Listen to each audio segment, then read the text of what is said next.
अस्सलाम वालेकुम फ्रेंड्स, मैं आयशा उम्मीद करती हूँ आप सब खैरियत से होंगे। आज मैं बहुत ही मज़े का फ्राई कीमा बनाने लगी हूँ, जिसके लिए मैंने लिया है चिकन का कीमा।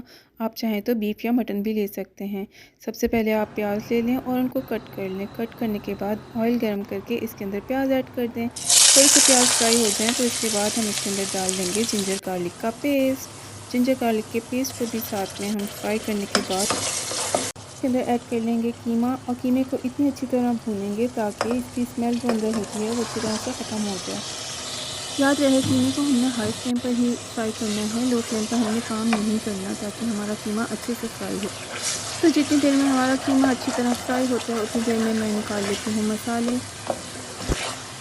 तो ये जो कुछ मसाला जात मैंने निकाली हैं, जिसमें नमक है, हल्दी है, धनिया है, लाल मिर्च है, कुटी लाल मिर्च है और इसके अलावा गरम मसाला है, थोड़ा सा ज़ीरा है और थोड़ी सी काली मिर्च भी मैंने निकाल के रख ली है।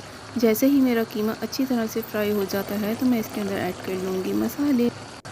तो यहाँ पे मेरा कीमा अच्छी तरह से फ्राई हो गया तो मैंने इसके अंदर डालिए हैं जी मसाले। मसालों को भी अच्छी तरह से मैं फ्राई करूँगी ताकि इसके अंदर से जो ऑयल है वो अच्छी तरह रिलीज़ हो जाए। तो हाई फ्लेम पे रख के हांडी को कभी भी अकेला नहीं छोड़ना चाहिए, बिकॉज वो उससे में आ जाती है और फिर जल जाती है।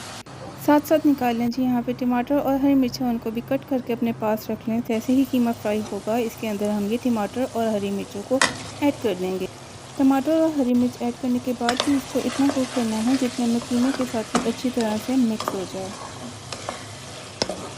हाई फ्लेम पे ही कीमे को कुक करते हुए इसको 2-4 मिनट के लिए कवर करके रख देंगे। तो बस 2-4 मिनट ही इसको कवर करके रखना है। तो आए इसको खोल लेते हैं और ऑलमोस्ट हमारा कीमा तो डन हो चुका है। आखिर में इसके अंदर हमने से इसकी गार्निशिंग कर लें और इसको नान के साथ सर्व कर लें। और अगर मेरी रेसिपी पसंद आए तो मेरे चैनल को सब्सक्राइब कर दें, वीडियो को लाइक और शेयर कर दें, अच्छे से कमेंट्स भी कर दें। बेल आइकन प्रेस करना हरगिज़ नहीं भूलिएगा ताकि आपको मेरी आने वाली हर वीडियो आसानी से मिल सके। Thank you.